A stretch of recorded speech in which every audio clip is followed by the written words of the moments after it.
So ఒకసారి headlines చూద్దాం మనం. సుప్రీం విచారణకు హాజరైన ఉత్తమ్ కుమార్. పోలవరం నల్లమల్ల సాగర్ లింక్ ప్రాజెక్టుపై సుప్రీం విచారణ, కేటాయింపులకు మించి వాడరాదు. సుప్రీం ముందు వాదనలు వినిపించిన మంత్రి. మధ్యవర్తిత్వం ద్వారా జల వివాదాలు పరిష్కరించుకోవాలని సుప్రీంకోర్టు రాష్ట్రానికి సూచించింది. ఇక దివ్యాంగులపై అవ్యాజమైన ప్రేమ ఉందంట ముఖ్యమంత్రి గారు.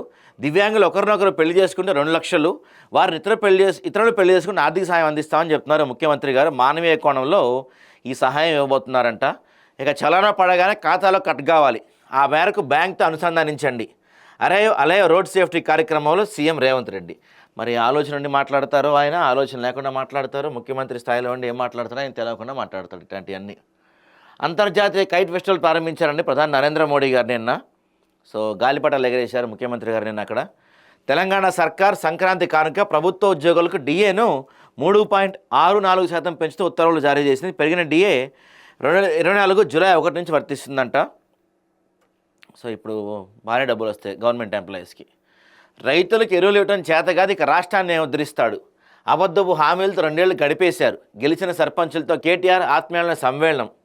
ఆనాటి వైభోగం కాలగర్మలో కలిసిపోయిందని చెప్పి రేవంత్ రెడ్డి గురించి ఆయన మాట్లాడుతున్నారు. ఇక్కడ గెలిచిన సర్పంచుల కార్యక్రమం ఏర్పాటు చేశారు. గేమ్ చేంజర్గా మారనున్న ఇంటిగ్రేటెడ్ రెసిడెన్షియల్ స్కూల్. ఇది గేమ్ చేంజర్గా ఇది పెద్ద స్కాము. ఇది అయితే అయిందనుకోవాలి మనం, అంతే. ఓవైసీ కిషన్ రెడ్డి సవాల్. పాక్ బంగ్లాలో హిందూ మహిళలను ప్రధాని చేయమని చెప్పగలరా? విబిజీ రామ్జీ పథకంపై ఎందుకు దుష్ప్రచారం చేస్తున్నారు? ఇక ప్రణాళికాబద్ధంగా 10 దినాలు కూలీ అమలు చేస్తాం. గొంతులు తవ్వే కార్యక్రమానికి చెల్లని చెప్తున్నారు కిషన్ రెడ్డి గారు. పాక్ ఇండియా మీద నిన్న కొన్ని డ్రోన్లు పంపింది. మరి ఆ డ్రోన్లో డ్రగ్స్ పంపించారా లేకపోతే ఆయుధాలు ఏమైనా జారి విడిచారని ఎదుగుతున్నారు. ఆ డ్రోన్లు అయితే మన వాళ్ళు కూల్చేశారు ప్రస్తుతానికి. ఇక బీఆర్ఎస్ మాజీ ఎమ్మెల్యే ముత్తిరెడ్డి యాదగిరిరెడ్డి ఆస్తులు సీజ్. ముత్తిరెడ్డి చేస్తున్న అక్రమాలను ముందే ఆధారాలతో సహా బట్టబయలు చేసిన ఆదాబ్ హైదరాబాద్. సో మన నోమా కథల గురించి రాశాం కదా, నోమా కన్వెన్షన్లు ఏమేమి ఆక్రమించడం, ఎలా ఆక్రమించడం అని రాశాం కదా.